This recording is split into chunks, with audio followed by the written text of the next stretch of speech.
साल 2020, वो खामोश सड़कें, अस्पतालों के बाहर लंबी कतारें, चेहरों पर मास्क और दिलों में डर। एक ऐसा दुश्मन जिसने पूरी दुनिया को घुटनों पर ला दिया था। लाखों लोग संक्रमित हुए, लाखों ने अपनी जान गंवाई और पूरी दुनिया जैसे थम सी गई। फिर आई वैक्सीन, उम्मीद जगी और जिंदगी धीरे धीरे पटरी पर लौटने लगी। लेकिन कहानी यही खत्म नहीं हुई। नमस्कार, मैं हूं आपके साथ अनु भारद्वाज और आप देख रहे हैं न्यूज गंगा। कोरोना वायरस एक बार फिर चर्चा में आ गया है और इस बार वजह है उसका नया सब वेरिएंट BA.3.2, जिसे सिकाडा वेरिएंट भी कहा जाता है। ये नाम इसलिए दिया गया है क्योंकि सिकाडा एक ऐसा कीड़ा होता है जो सालों तक जमीन के नीचे छुपा रहता है और अचानक बाहर निकल आता है। ठीक उसी तरह ये वेरिएंट भी अचानक सामने आया है और अब धीरे धीरे कई देशों में फैल रहा है। US centres for disease control and prevention के मुताबिक इस वेरिएंट की पहचान पहली बार 22 नवंबर 2024 को दक्षिण अफ्रीका में हुई थी।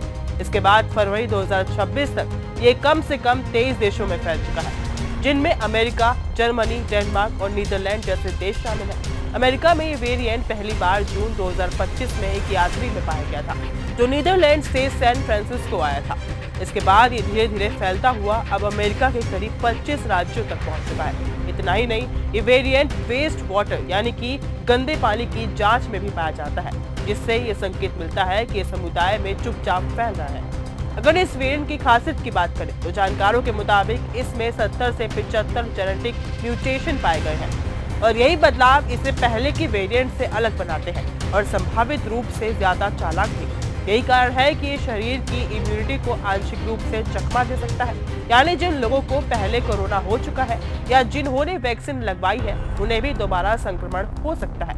हालांकि इसका मतलब ये नहीं है कि वैक्सीन बेकार हो गई, बल्कि इसका मतलब ये है कि वायरस खुद को बदलते हुए शरीर की सुरक्षा प्रणाली से बच निकलने की कोशिश कर रहा है। अब सबसे बड़ा सवाल, क्या ये वेरिएंट ज्यादा खतरनाक है? फिलहाल इसका सीधा जवाब नहीं है। वर्ल्ड हेल्थ ऑर्गेनाइजेशन ने इसे वेरिएंट अंडर मॉनिटरिंग की श्रेणी में रखा है, यानी इस पर नजर रखी जा रही है, लेकिन इसे अभी वेरिएंट ऑफ कंसर्न नहीं माना गया।